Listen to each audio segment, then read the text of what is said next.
kalian semua yang lagi ada di rumah, di kantor, atau dimanapun kalian berada. Semoga semuanya sehat walafiat ya. Bersama dengan aku, Indira, dan partner aku, Jena, yang pada episode kali ini akan membawakan informasi-informasi menarik tentang kelautan. Tentunya dalam podcast SOS Speaking of Sea. Oke, nggak usah berlama lagi nih. Kita kali ini akan membahas apa nih, Jena nih kira-kira? jadi kayaknya kita bakal ngebahas tentang laut-laut gitu ya. Nah, tapi sebelumnya kamu udah tahu belum sih tentang apa itu ekonomi biru? Tentang ekonomi biru nih. Tapi aku dulu gak sih? Oh, boleh. Karena aku yang lempar pertanyaan. Boleh. Nah, setelah aku, ekonomi biru itu adalah pemberdayaan kelautan untuk ekonomi yang lebih lanjut. Jadi kayak ekonomi kedepannya, tapi tanpa merusak ekosistem laut. Nah, itu aku tahu dari kayak searching Google dan segala macamnya. Kalau dari kamu sendiri tahu gak sih sebenarnya ekonomi biru apa, Dir?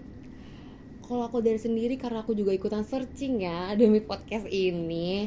Sebenarnya kamu bener banget sih. Tapi aku mau ngejelasin lebih jelas ya kali ya, menurut Bappenas atau Badan Perencanaan Pembangunan Sosial.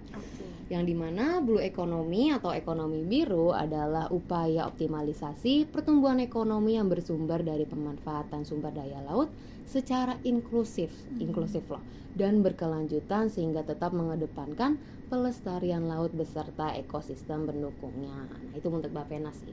Jadi ya menurut aku secara gampangnya ya sama kayak gimana cara kita numbuhin ekonomi dari segi kelautan, tentunya dengan seefisien mungkin, kayak gitu sih. Nah, oke. Sekarang aku udah mulai lebih nangkep nih setelah dengar penjelasan kamu yang dari Bappenas itu.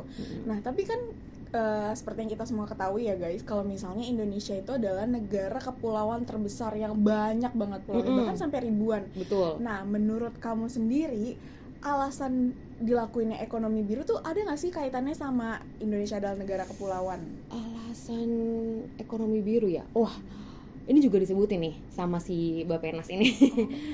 Benar, alasan pertama kenapa dilakuin ekonomi biru tentunya karena Indonesia negara kepulauan terbesar. Nah, terus yang kedua itu populasi terbesar keempat di dunia gitu. Dan yang ketiga itu akan kaya akan sumber daya alam laut, dan yang keempat Indonesia merupakan negara perikanan terbesar kedua di dunia. Jadi menurut aku sih ya gampang ditangkapnya adalah kayak kita udah dikasih nikmat nih sama Tuhan tuh laut yang udah banyak sumber daya alamnya, masa ya nggak dimanfaatin gitu loh. Jadi kayaknya ekonomi biru, bukan kayaknya ya, jadi ekonomi biru ini hadir untuk memanfaatkan si laut ini gitu sih. Oh, oke. Jadi kalau menurut perkataan kamu sebelumnya nih, ekonomi biru itu kayak kita udah dikasih laut yang kayak sebanyak itu sumber dayanya, dan kita harus memanfaatkannya seefisien mungkin gitu ya. Nah, tapi sebenarnya menurut kamu sendiri atau kayak sebenarnya ini cara spesifiknya, visi dari ekonomi biru itu sebenarnya apa sih, Dir? Visi dari ekonomi biru sebenarnya sih udah jelas ya. Kalau misalkan dari pengertiannya tadi untuk pertumbuhan ekonomi lah. Tapi kalau misalkan untuk mengerucutkan lagi nih, visi dari ekonomi biru itu berkaitan dengan Indonesia Emas 2045. Kamu tahu nggak Indonesia Emas 2045? Jujur nggak tahu. Jadi sebenarnya Indonesia Emas 2000 berapa? 45. Oke, 2045 itu sebenarnya apa? Indonesia Emas 2045 kalau aku search di Google ya, di mana itu tuh wacana kalau misalkan nanti yang bakal ngelit bangsa ini tuh para Gen Z, milenial, jadi kayak kita juga ya. Bener, kita gitu. Nah, jadi wacana ini diwujudkan di ekonomi biru untuk gimana sumber daya pesisir dan laut kita yang beragam dikelola secara berkelanjutan melalui blue yang berbasis pengetahuan ekonomi untuk menciptakan kesejahteraan sosial ekonomi, menjamin lingkungan laut yang sehat, dan memperkuat ketahanan untuk kepentingan generasi sekarang dan masa depan. Itu lebih spesifiknya dari si Bappenas. Gitu sih. Terus selanjutnya ada apa aja nih kayak tentang yang prioritinya dari ekonomi biru itu sendiri sebenarnya apa? Yang menyosong visi ini ya. Iya, betul. Sebenarnya gampangnya nih ya, kalau apa sih yang bisa nyosong visi ini gitu, gimana cara kita wujudin visi ini gitu kan, itu lewat dua hal. Oke, apa tuh?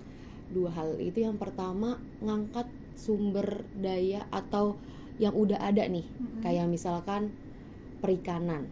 Perikanan tuh bisa kita angkat, kayak misalkan kita kan 60% wilayah Indonesia tuh, bukan 60% wilayah, 60% masyarakat tinggal di pesisir laut. Oke. Berarti mayoritas pekerjaannya perikanan dong. Iya benar. Memancing nelayan gitu. Nah itu bisa tuh dikembangkan dari situ. Nah terus yang kedua ada manufaktur berbasis kelautan. Dimana itu ya kayak kamu tahu garam kan tuh hasil laut. Cuman aku baca-baca kemarin tuh ada masalah di mana garam Indonesia katanya kurang kualitas dan macam-macamnya. Makanya diusung untuk lebih dikembangkan di sebelah situnya. Nah terus yang ketiga perdagangan maritim, transportasi dan logistik. Nah itu kamu pernah dengar nggak sih ada illegal fishing? Oh ya, I know. Nah itu kan sebenarnya UU-nya nggak jelas nggak sih? Belum ada yang kokoh banget lah istilahnya UU-nya gitu kan. Maka itu juga perlu dikembangkan tuh. Nah terus yang keempat itu ada pariwisata. Ya pasti dong pariwisata. Iya benar-benar. Kamu suka pariwisata kemana nih? Sejujurnya kalau misalnya yang laut-laut gitu, kayaknya pasti kita semua ke pantai gak sih? Terakhir kali itu aku ke pantai, baru banget kita semua mungkin mengalami, apalagi kita kan, boleh sebut gak sih kita dari mana? Boleh. Jadi kita tuh dari sekolah vokasi IPB dan kita baru aja melakukan sebuah field trip dan kita habis jalan-jalan ke pantai. Dan jujur, jalan-jalan ke pantai itu menurut aku kayak bener-bener indah banget sih. Bener. Kayak kamu bayangin kamu bisa ngelihat laut yang sebentang itu. Jadi kayak ngebayangin Indonesia tuh ternyata lautnya luas, terus juga negara kepulauan yang banyak banget pulaunya tuh kayak bener-bener seumur hidup aku ya ngeliat laut rasanya tuh kayak wah indah banget sih. Kalau dari kamu sendiri melihat laut tuh gimana sih, Dir? Jujur kalau misalkan pertanyaan pilih gunung apa laut, pasti jawabnya laut sih. Karena laut tuh bener indah banget dilihatnya gitu. Apalagi di sekitar laut tuh kayak suka ada tebingnya ada gunung bukit-bukitnya gitu. Itu sih yang nambah pemandangan gitu. Jadi lebih indah gitu. Bener Tapi banget. Kan kita udah nyinggung tentang pulau-pulau juga ya. Kamu udah pernah visit pulau apa aja sih yang ada di Indonesia? Visit pulau apa aja? Pulau Seribu pernah tuh, Pulau Pari. Dan itu indah banget gak sih? Bener. Kayak bener-bener ngelihatnya tuh kayak seger gitu kan, apalagi yang kayak tentang laut-laut gitu, apalagi juga sumber daya laut yang ada di dalamnya kayak makan ikan segala macem gitu kan, apalagi orang-orang yang suka makan sushi gitu-gitu. Bener. Tapi rata-rata kalau Indonesia tuh lebih ke arah dibakar gitu nggak sih, bukan dibikin sushi. Bener juga itu sih yang bikin ini. Dan kalau misalnya kita ngelihat kayak kekayaan sumber daya laut kita, sayang banget nggak sih kalau nggak dijaga? Bener, nggak dimanfaatin, nggak dijaga tuh sangat sayang banget sih. Nah, terus dari nggak cuman 4 hal ini aja, Jen. Ada satu hal lagi yaitu lagi baru banget nih diusung-usung sama warga-warga gitu kan, yaitu mempromosiin sektor-sektor yang lagi berkembang nih. Contohnya yang pertama energi terbarukan. Energi terbarukan ya kayak misalkan lebih ke arah teknologi gitu sih untuk si ngejagain laut ini. Terus yang kedua biotech ya, lebih sering didengar ya sama orang-orang biotech gitu. Terus yang ketiga untuk research, pendidikan, dan yang keempat itu untuk konservasi laut. Kemarin sih aku sempat searching di Google kalau misalkan konservasi laut itu yang paling diusung-usung dari sektor yang berkembang ini. Karena banyaknya tadi yang illegal fishing, terus merusak coral reef gitu kan. Jadi konservasi laut tuh bener-bener diusung banget sama pemerintah. Yang aku baca ya dari Google. Nah, terus juga aku sebenarnya kayak mau nyinggung sedikit tentang IPB juga sih. Nah, di IPB tuh kalau kamu tahu ada fakultas tentang perikanan. Jadi menurut aku, apalagi kita Gen Z sekarang ya, kita juga harus melek tentang kayak maritim sekarang kayak gimana, terus ke depannya mau kayak gimana, kayak gitu. Dan menurut aku dengan ekonomi biru ini kayaknya sangat cocok nih dibahas buat sama anak-anak FPIK yang mungkin yang perikanan. Nah, terus aku juga ada sedikit nyinggung tentang teknologi. Nah, kalau misalnya sekarang ini kan udah di industri 4.0 nih.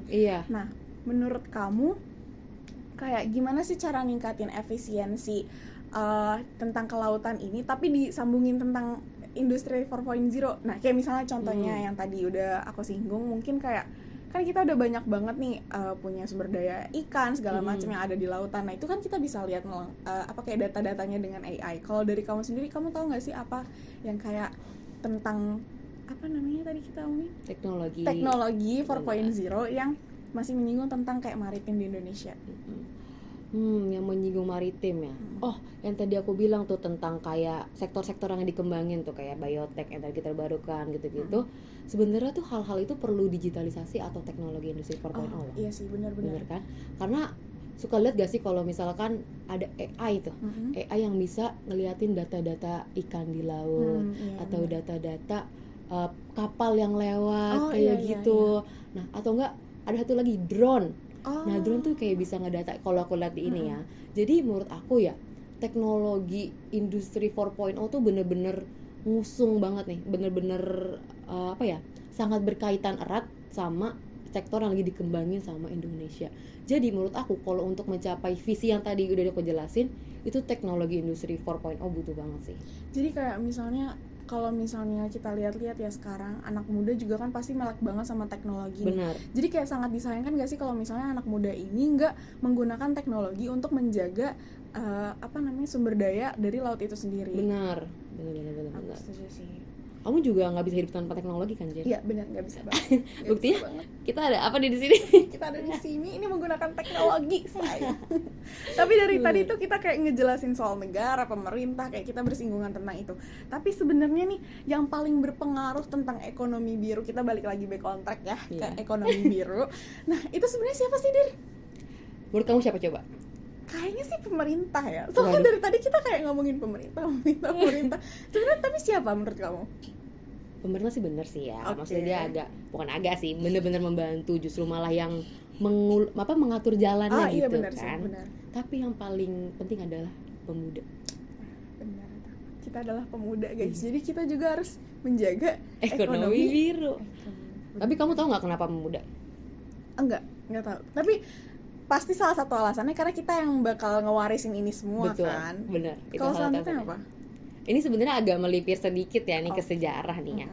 Karena dari sejak awal proklamasi sampai sekarang yang selalu proaktif akan perubahan itu siapa coba? Pemuda sih pasti. Gimana cara kita ngubah ekonomi sekarang menjadi ekonomi biru yang lebih wow itu dengan siapa? Dengan anak-anak muda ini, generasi Z dan selanjutnya ya kan.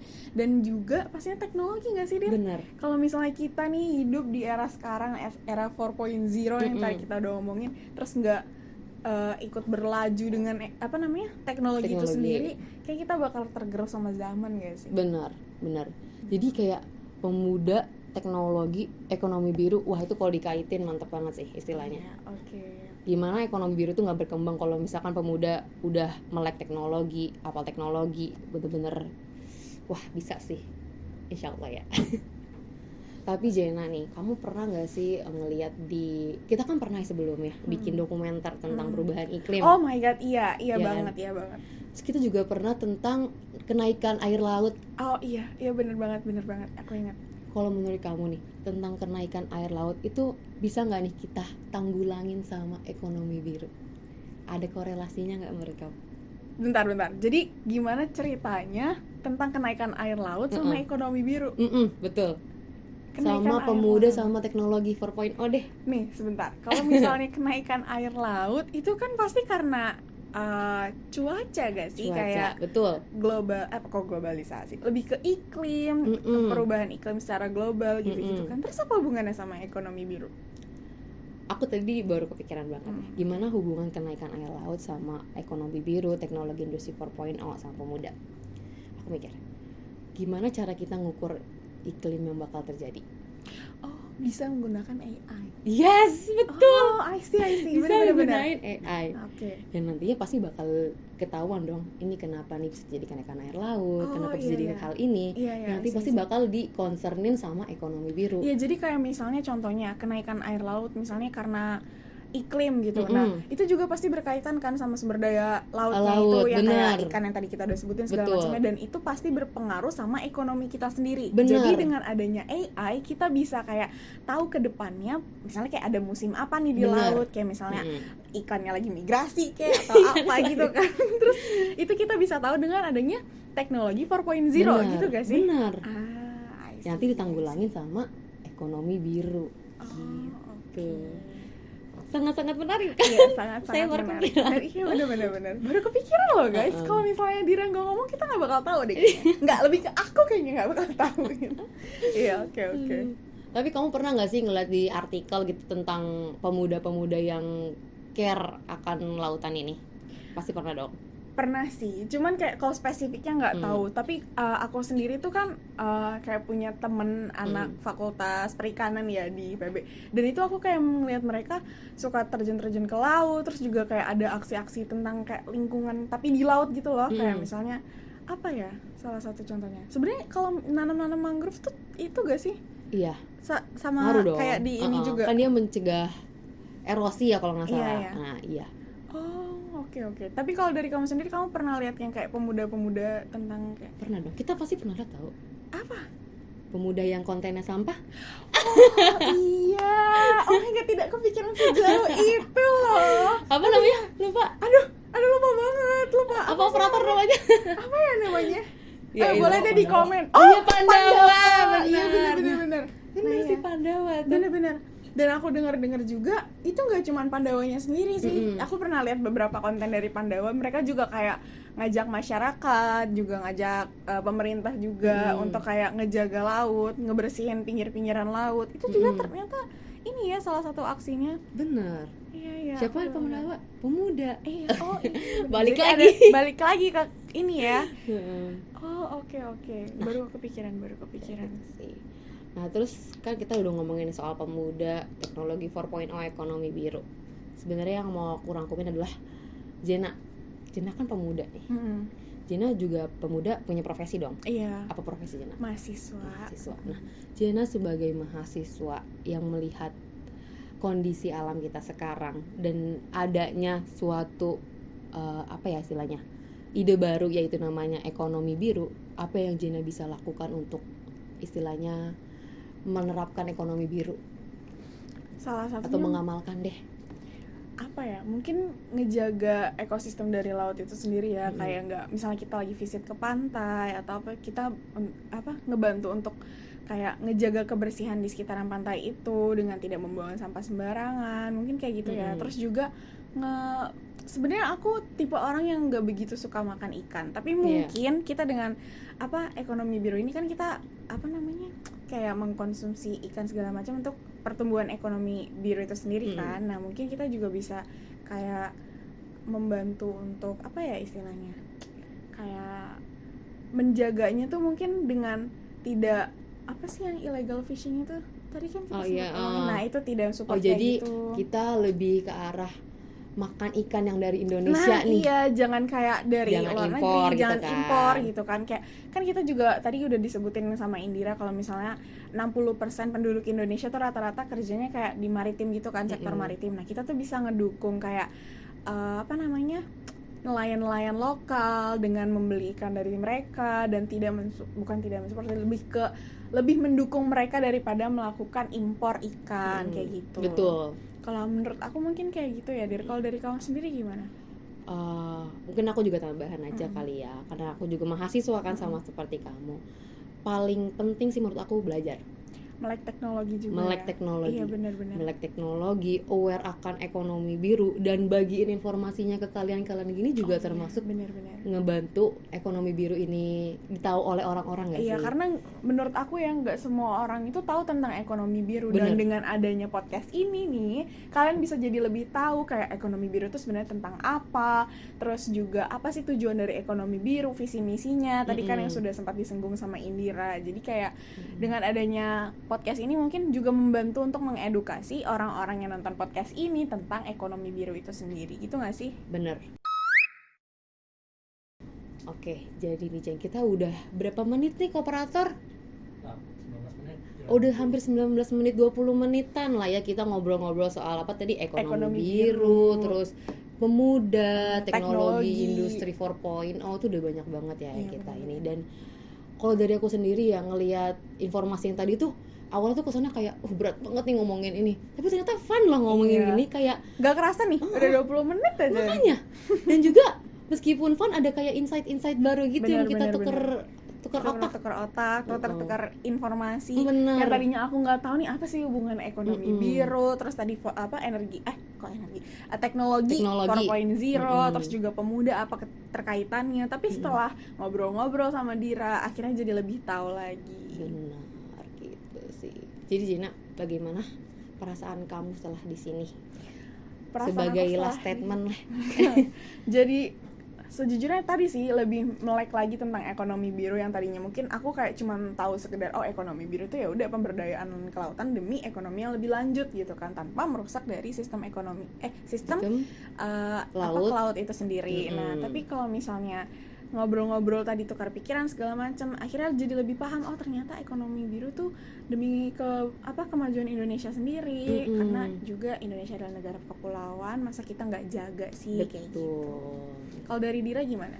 Kalau dari aku sendiri intinya kita semua ya, nggak harus pemuda juga, orang-orang di luar sana, terutama warga negara Indonesia harus banget aware tentang ekonomi biru ini, yang dimana ekonomi biru udah ada gitu, udah dijelasin sama pemerintah, sama kita juga nih sekarang. Masa iya udah dijelasin segini jelasnya nggak ada yang melek yang terdorong gitu, yang terdorong gitu. Kita aja di sini terdorong nih untuk buat podcast ini, betul gak sih? Betul. Jadi buat kalian di luar sana yang udah dengar informasi yang udah kita sampaikan berdua tadi, semoga informasinya nyampe dari kalian dan semoga ini terdengarnya jelas dan fun ya di kalian, karena kita nggak mau nih kayak berat terus akhirnya mereka kayak apaan sih, ngomong apaan sih kayak gitu kan. Kita mau kita dapat dimengerti oleh kalian gitu. Tapi sebelumnya kami mengucapkan mohon maaf apabila ada salah kata atau salah informasi, karena kami juga manusia punya banyak salah gitu. Kurang lebih sih seperti itu aja kali ya, gitu. Udah nih, kita tutup aja nih kali ya. Oke. Terima kasih banyak teman-teman semua yang telah menonton pada episode Melaut bersama Ekonomi Biru, Teknologi Industri 4.0 dan Pemuda dalam podcast SOS Speaking of Sea bersama Indira dan juga Jena. Kami pamit undur suara dan undur diri. Wassalamualaikum warahmatullahi wabarakatuh. Dadah.